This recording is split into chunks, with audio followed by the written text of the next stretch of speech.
আমরা হাঁটিব ফেলে পশ্চাতে পচা অতীত, গিরিগুহা ছাড়ি খোলা প্রান্তরে গাহিব গীত। প্রিয় দর্শক, ন্যাশনাল এগ্রিকেয়ারের সৌজন্যে আমার ভাষা আমার বইমেলা অনুষ্ঠানে সবাইকে স্বাগত জানাচ্ছি।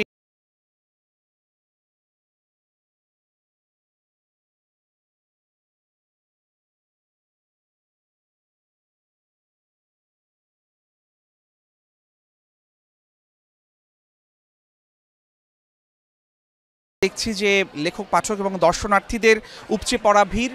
পছন্দের লেখকের প্রিয় বইটি সংগ্রহ করতে বই পোকা যারা রয়েছেন, বই প্রেমী, তারা ছুটে যাচ্ছেন প্রকাশনীগুলোর কাছে এবং লেখকের অটোগ্রাফ সংগ্রহ করছেন।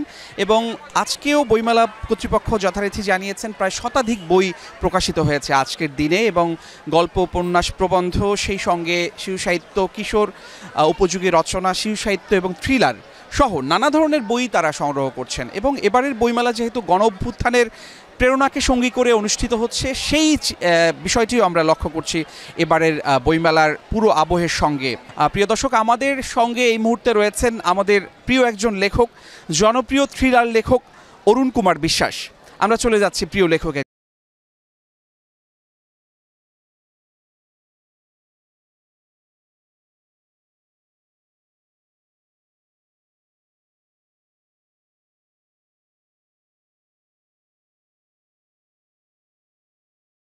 এটাকে বলে সত্য নিয়ে বিতর্ক উঠেছে।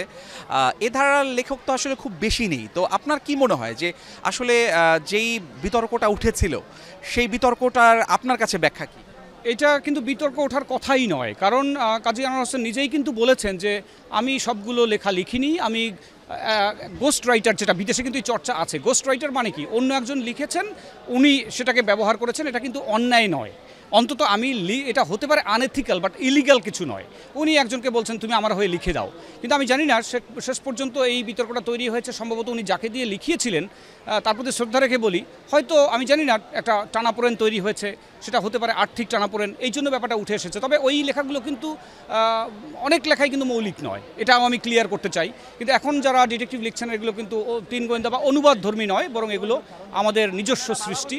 আমি এই জন্য শ্রদ্ধেয় আনোয়ার হোসেন স্যারের প্রতি আমি সম্মানও রাখছি, বাট আমি মনে করি যে গোস্ট রাইটিংয়ের যুগ কিন্তু শেষ। এখন আমরা নিজে লিখব, নিজের যোগ্যতায়, নিজের মগজের ক্ষমতায়, এটাই আমি বিশ্বাস করি। আমার কথা খুব স্পষ্ট, যা কিছু জীবন ঘনিষ্ঠ নয়, যা মানুষের জন্য অকল্যাণকর, সেটা যেই করে থাকুক সেটা পরিত্যাজ্য। এবং একজন মানুষ যদি যথেষ্ট দায়িত্বশীল হন, তাহলে উনি ভুল বুঝতে পারলে অবশ্যই অনুশোচিত হবেন। আর অনেকেই আছে আমরা ভুল করেও সেটাকে চালিয়ে দেওয়ার চেষ্টা করি, তাদের মধ্যে অনুশোচনা শব্দটি হয়তো নেই।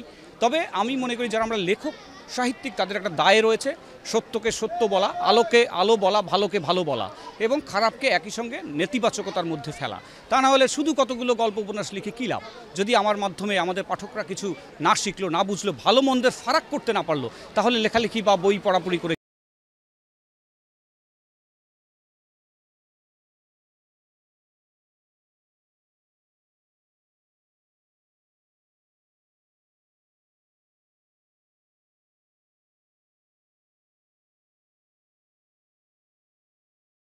অবশ্য জাতিতে পরিণত হতে পারে, আগামী প্রজন্মের একটা ভয়ঙ্কর অবস্থা হতে পারে।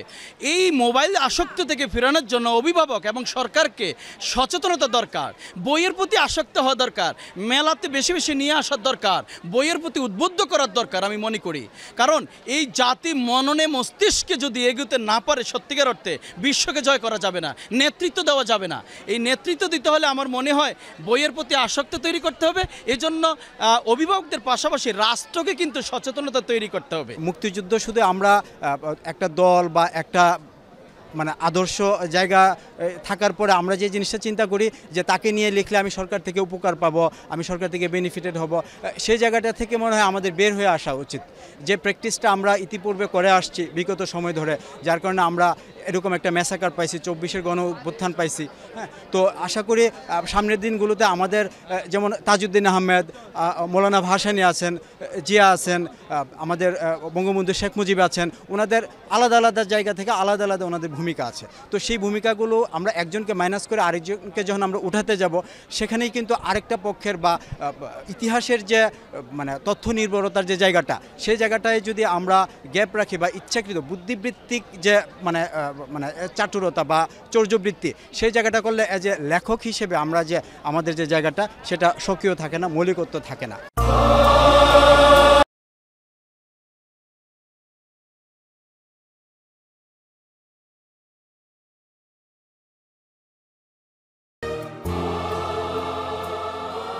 ন্যাশনাল এগ্রিকেয়ারের সৌজন্যে আমার ভাষা আমার বইমেলা অনুষ্ঠানের আজ এ পর্যন্তই। দেখা হবে আগামীকাল। সে পর্যন্ত ভালো থাকুন। আল্লাহ হাফেজ।